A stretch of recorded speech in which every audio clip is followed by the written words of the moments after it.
Boa tarde, quinto ano, tudo bem com vocês? Vamos começar a nossa aula de hoje, nossa aula de História, e vamos falar sobre as capitanias hereditárias.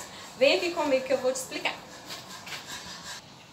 Como nós já estudamos na história do Brasil, né, Portugal, ele estava em busca de novas riquezas, ele enviou uma expedição para a Índia. E aí, no caso, eles acabaram descobrindo uma nova terra, que foi chamada de América, né? Durante o primeiro ano ele não se interessou, mas quando começou a vir os franceses, holandeses, outros povos começaram a se interessar pelo Brasil, então Portugal começou a enviar expedições para colonizar, né? Para guardar, como nós já estamos na aula de expedições, certo? Martins, né, que foi quem liderou a última expedição, que é a expedição colonizadora, ele relatou ao rei que as expedições não estavam resolvendo o problema do Brasil. Qual era o problema do Brasil? Outras nações, principalmente os franceses e os holandeses, estavam colonizando o Brasil, ou seja, estavam retirando riqueza, estavam povoando o Brasil. Então, ele falou para o rei de Portugal a necessidade que se havia de colonizar o Brasil. Só que Portugal, ele não tinha dinheiro para fazer essa colonização. E o rei, ele teve que buscar uma nova estratégia. Qual foi a estratégia que ele desenvolveu? Ele dividiu o Brasil em 15 lotes de terra, certo? E chamou esses lotes de capitanias hereditárias. Por que capitanias hereditárias? Porque esses lotes passaria de pais para filho, ou seja, aqui nós temos o Brasil, né? Houve uma briga, porque tanto, tá parecendo o Ceará, mas aqui é o Brasil, viu, gente? Parece mais um mapa do Ceará, mas aqui é o mapa do Brasil. Houve uma confusão, né, entre a Espanha, porque a Espanha também tinha chegado ao Brasil, então o Papa fez o Tratado de Tordesilhas. O que é o Tratado de Tordesilhas?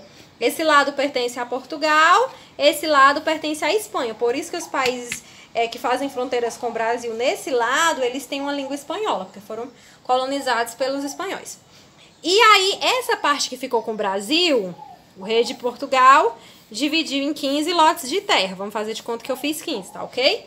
E cada um ele deu para um donatário. Quem era o donatário? Ele era o responsável por colonizar e por cuidar dessas terras. Os donatários, eles tinham alguns direitos. Qual era? Cobrar imposto, exercer justiça, né? Receber os tributos, né? Os impostos das pessoas, doar terras, escravizar os indígenas e instalar os engenhos de açúcar. Então, esses eram os direitos dos donatários. Mas eles também tinham deveres. Qual eram os deveres? Exportar e defender as capitanias, colonizar, pagar impostos a Portugal e fazê-la progredir.